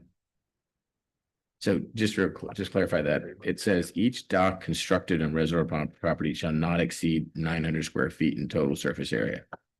Exclusive of the catwalk. So the 200 square feet floating dock can be on top of that or include? That would be an Okay. addition. Okay. I think, is that, because it cannot, is. Shall meet the requirements set forth in 94-265. All right, yeah. Should we keep that? When I started thinking that through, like, you're limited if you build a stationary dock to 900 square feet. But then we're gonna allow you to have a floating dock that, I mean, I assume there's gonna be a catwalk down to that floating dock. Then now all of a sudden it's 1,100 square feet, does that change things? But you said it all had to sit within the setbacks, correct? So it has to be within Yeah, I'll the have to property follow boundaries the- and their. Yeah. Definitely follow the step backs. I just don't know if the total square footage applies to the floating. I'd have to look at it. Well, the cat. I would think that it's per dock, because if you've got a catwalk big slants long down, seawall, you may have two completely separate docks. Yeah, you could have a lot of space back there, not violate. And then still max out a 900 square foot and then have an addition. Depends on the size of your waterfront. Yeah, I would think it would be per structure, and then if you have a floating that you wanted to put out there also, then that's an additional 200. Okay, and would that be what the council would agree to in addition? Or would you want I to? think you're right. The Yeah, step backs are total. gonna keep us from getting crazy. Yeah, I think it's fine. I mean, Okay, you're just comfortable with making this sure issue. we're all- There's some, All right, I'll make there's it some that's- crazy docks out there that are huge. Right, right. But I guess they're breaking them up, or I'm not real sure. Okay. Let's see. Should have thought of that one. All right, 7:29. Let's take a break. 5, 6, 7 minutes, something like that.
in that position. Okay. no matter how much you want to get out of it. Just asking. Okay, so everybody's good with that and, you know what to do. Wendy's very helpful. Yes, Yeah. she has been. Okay, now we are back to the chapter that is near and dear to everyone's heart, especially Frank's, which is chapter 86, signs. Motion to table. All right, we've got 1 hour. Okay, so if you recall, Attorney Morrow was working on the sign code. I believe 2022 prior to Manager Reeves leaving the city. And to date, we haven't gotten one passed through ordinance. And from my standpoint, of what he drafted, I think he did a comprehensive job of covering almost everything you could come up with a sign code, and they may not all apply to Bella Beach just present day, but maybe in the future it could come up.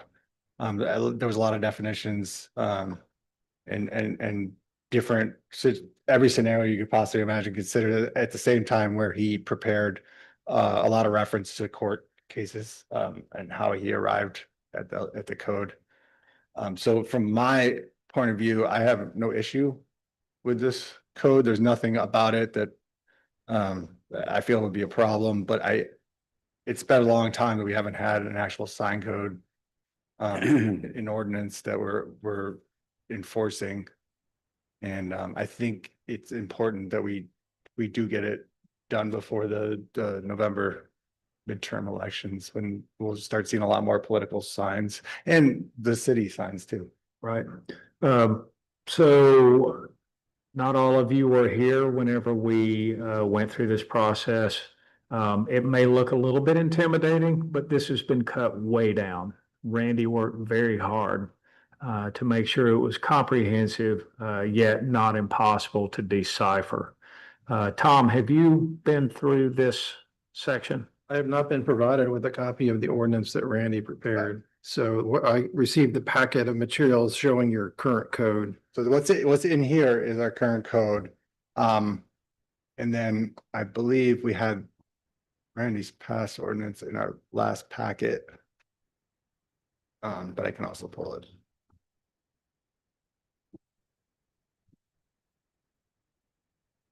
So the section 86 that is in here is the current code? That's what we left with. That's still in place, which we decided we weren't good to enforce because it was, had some conflicts legally. That could cause an issue. Well, I was ready to discuss Randy's version and I see it's not in here. Let me pull it back, get a copy for all of us. Yeah, I just have the original.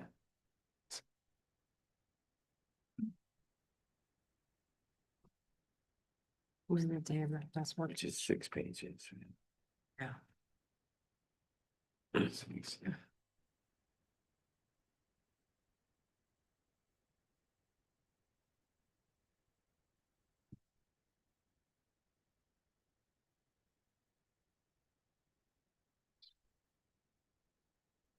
Honestly, Kyle, what I'm thinking is because no one has actually seen it, Send it back out. it maybe we need to delay this one Sure.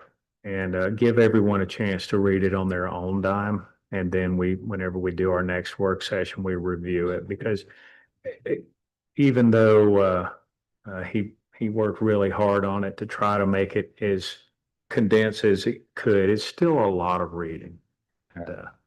And it's, you're going to think it's overkill. You're going to think, why are we doing this? But the truth of the matter is that people sue.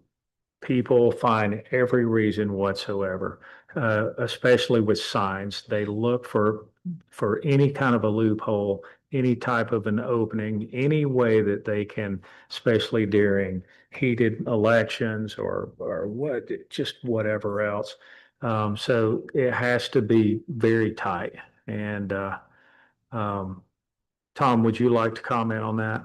So this all started back maybe 15 years ago or so, when the city of Oldsmar was sued for their sign code. We were in the middle of rewriting that sign code, and there was a federal case that was tried in Tampa during our sign code review.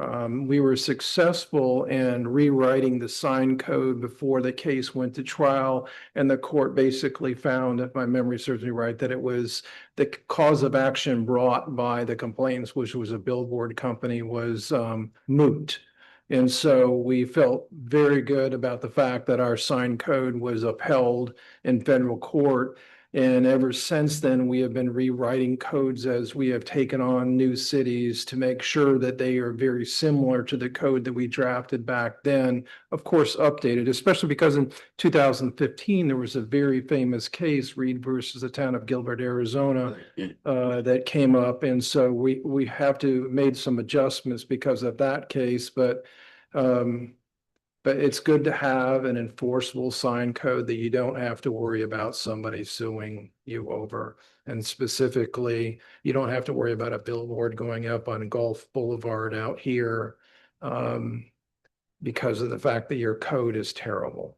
And that's really the big thing, is the billboard companies coming in. You can't prohibit them unless you have a code provision that specifically addresses that. And you don't currently have that. So it's really, really important for you to have a good sign code.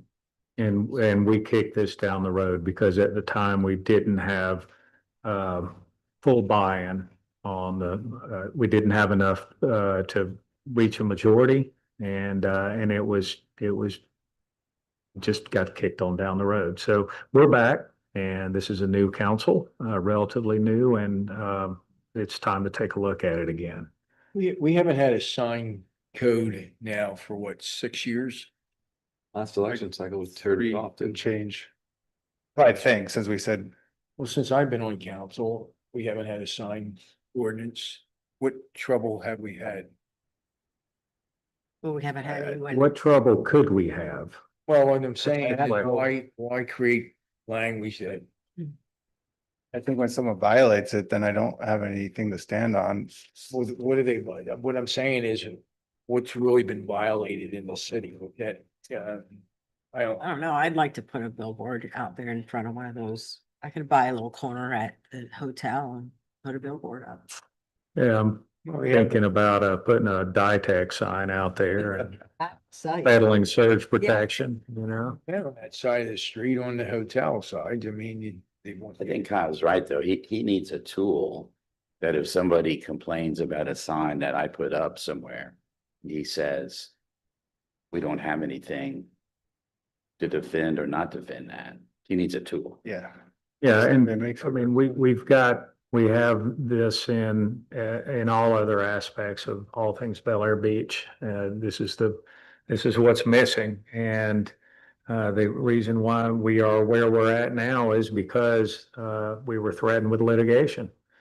So it's time to fix this and put it to bed. And then if one neighbor complains about another neighbor or something doesn't seem fair in an election, we've got a guide. And then we can say, here's our code, and we've done everything in our capabilities to make sure that we've covered everything to make it completely fair. So in the event that there is litigation, we can show the courts that, hey, we tried. And if we didn't try, then there's nothing stopping anyone from coming after us and our community. So it's just a safeguard. It's not that we're trying to punish anyone. So next work session, everybody good with that? You'll make sure everyone gets a copy. Kathy? All right, good. All right, well, we may not make it to 9 o'clock. Now we have general business. Do we have any general business that needs to be discussed?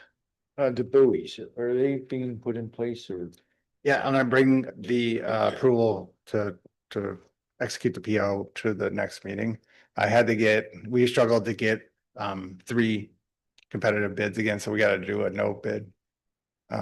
Yeah, I got an email from a swimmer, wanted to know where they Sure. were. So I said I'd bring it up tonight. So I'm gonna have two quotes. The best, I believe, is the ones we've been using prior years, but, and then one no quote Okay. that brings it. Just a question. All right, and Tom, did you receive any suggestions on the interlocal? I have not received any from any of the commission or the council, if that's what you're asking. Yes. The answer is no. I have not received any Okay. comments. Let me just say, I read it and I'm okay with it. So, Okay. just go on the record saying that. Okay. Yeah. All right. Anyone else? Any other comments? Well, this council has no right giving away anything that the landowners control, and Bel Shores does not deserve that park in those lots. The Bel Shores is not mentioned in those lots. And I think we set ourselves up for litigation if we go forward with it. Just a thought. Well, thank you for putting it in writing. Anyone else? I wanted to ask an interpretation of just the way I read the interlocal agreement. So my understanding is up till this point, the city of Bel Air Beach has maintained those lots and that access point to this date and time.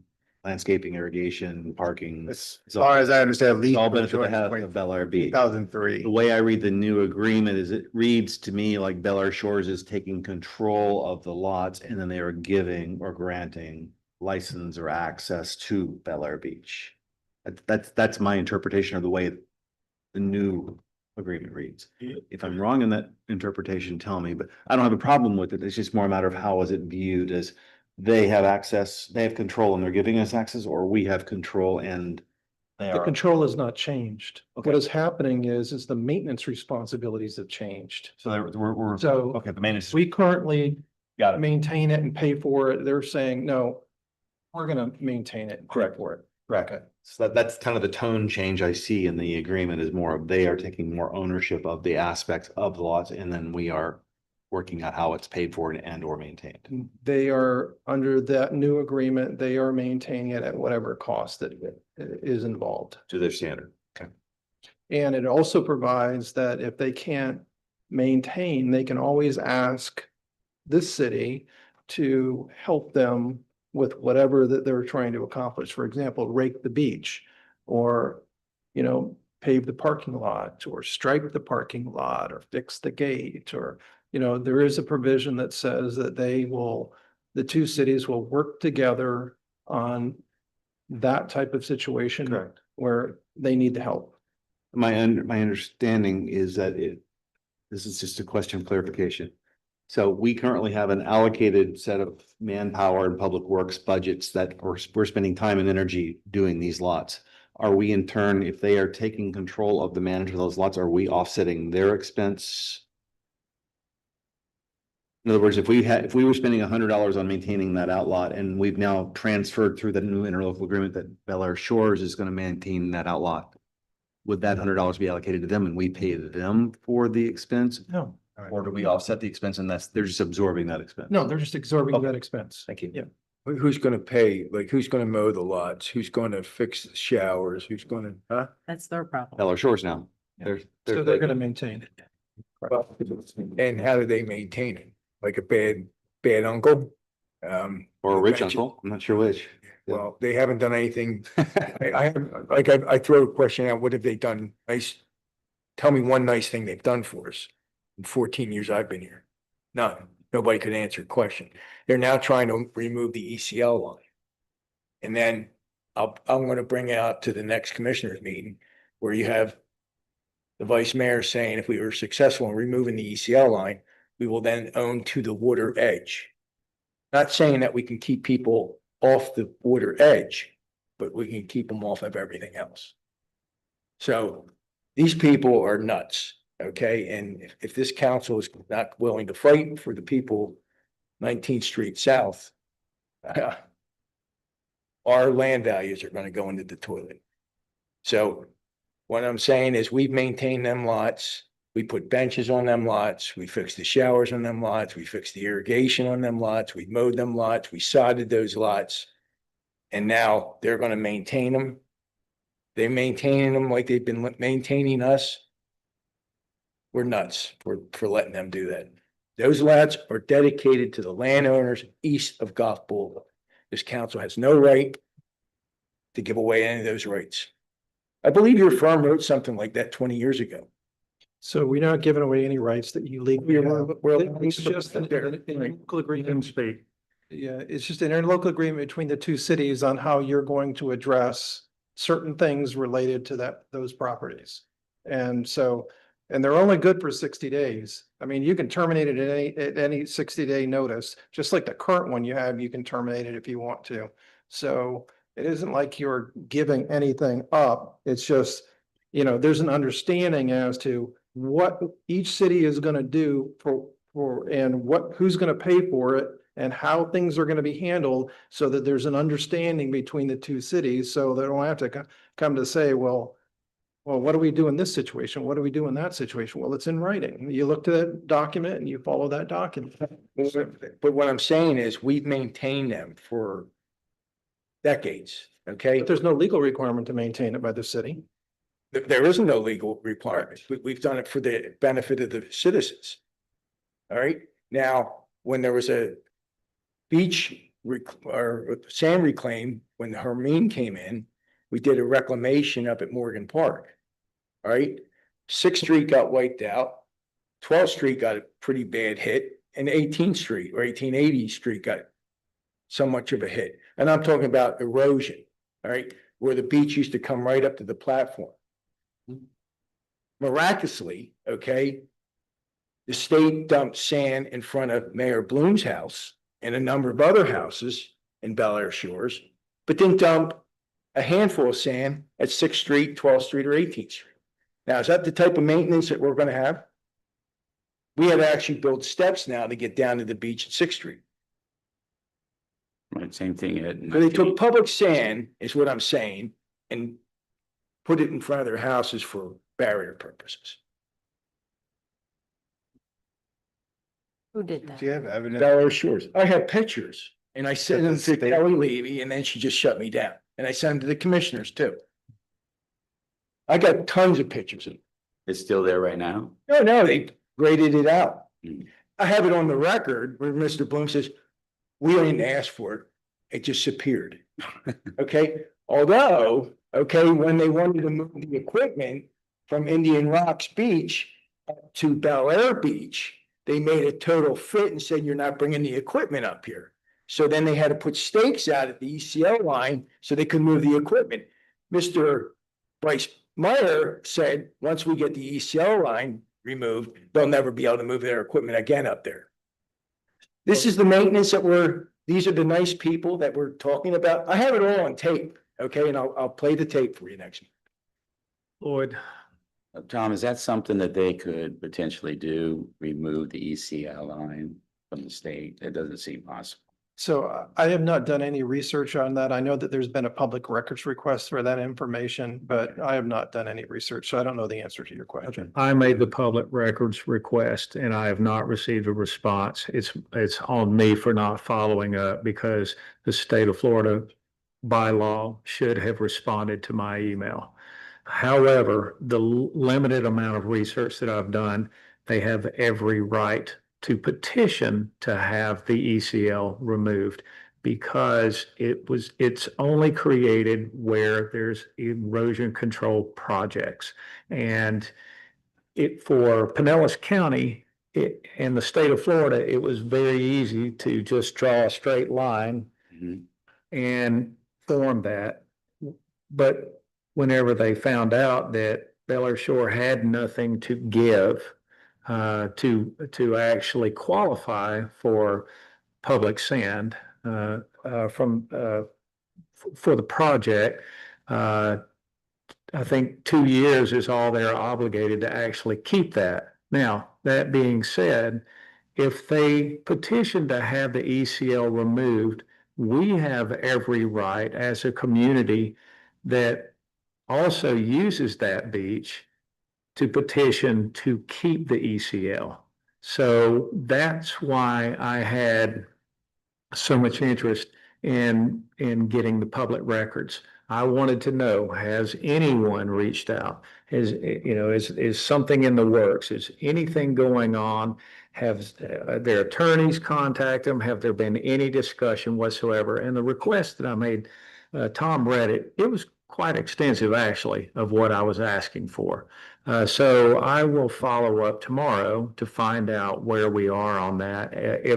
If there's no public record whatsoever, well, that's great. That just means they haven't done anything. Right. But I want to know if they have, and then I want this council, this city, to actually begin our own petition to keep the ECL. Because if you've got two communities in there, there's friction going on. It will actually come down to the state having to settle it.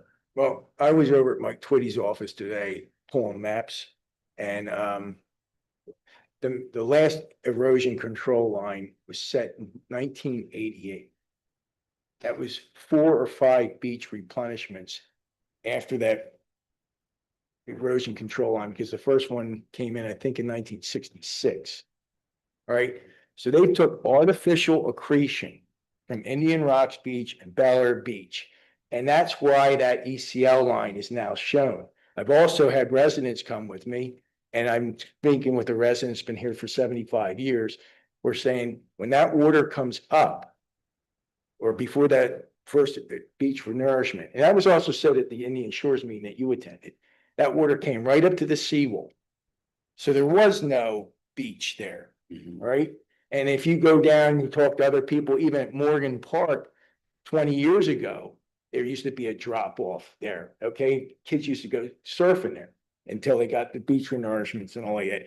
So they've taken artificial accretion, which stopped the beach renourishment, a Supreme Court case that I've been screaming about to this county, which they finally addressed last year.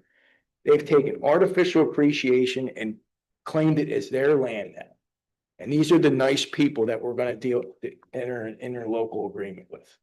Now, we should be fighting that. I have a letter to the DEP. I have a letter to Kelly about we should be doing a survey right now of how much beach we actually lost from the last beach renourishment. Because if you go out there right now, you can just see how much of it literally migrated down there.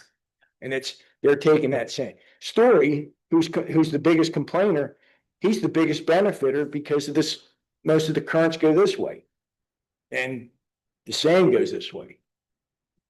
So That's not their fault. Yeah. They're not vacuuming the sand up and leaving it down it's there. not their fault, but if they don't want us on their beach, then they should have put a jetty up, keeping the sand away from them. All right, and we should have they should have put a jetty up at 19th Street, then the sand wouldn't have drifted in there. But they've taken that sand unlawfully, according to that Supreme Court rule. I do have. County did address that. I do have one comment on the interlocal as well. There was, I think it was line item G, which was, it looked like a specific cross off, and that specific cross off talked about 24-hour pedestrian access. So are we agreeing to removing 24-hour pedestrian access? No, I don't think that was the case. Okay. I don't think that was the case at all. Just want to make sure. Yeah, in fact, I even addressed their counsel and said, or no, I addressed their attorney and Vice Mayor Story, and they agreed that, yeah, we can't stop you from having access. So I must have. There's no time limit. Must have looked at an earlier version. Good, thank you. The other thing we should be looking at is when the Kirkabees divided all this land up, and you look at the parcel maps, it's 20, 21, 22, and all like that. Where did the Kirkabees get the land? Okay, was it when Hillsborough, before Pinellas was formed, because this used to be Hillsborough County, did they get the parcel of land? Okay, as from what area? Because when you go into the Twitty's maps, they cannot give you a definite line to the west. They can give you a definite line north and south, but they only have they're calling a summary line, which goes to the ECL. So what they did was they tax Bel Air Shores residents, they tax them for their house, then they tax them out to the ECL at a lower rate because it's non-buildable because of the construction control line. So I said, well, technically, you may be overtaxing these people and prohibiting my beach rights. Because if the land actually ends at the seawall, you don't have the right to tax them to the ECL line. Correct. And he says, well, I'm not gonna get into that here. Yeah. But that, we need to go back and find out where the Kirkabys absorbed that land. There's a gentleman by the name of Christopher. Have you ever met him? What's his last name? I don't know, but he's kind of long haired, white headed. He shows up at all the Big C meetings. And he claims that he actually owns that land. Oh, no, he was at the Bel Air Shores meeting. Old gentleman with the long hair. Yeah. I mean, and if, you know what, and if there's ever a storm that brings in a lot of sand, he's gonna have a bitch. There's a crazy architect in town that does that too. Yeah. Okay, So shall we bring the ILA back to the next work session? that's probably not a bad idea. All right. Yep. Okay, any other general business or does everyone want to go home? Motion to adjourn. Second. Okay, all in favor? Aye. Aye. All right, thanks, everyone. Appreciate your hard work. And, Mr. Wellings,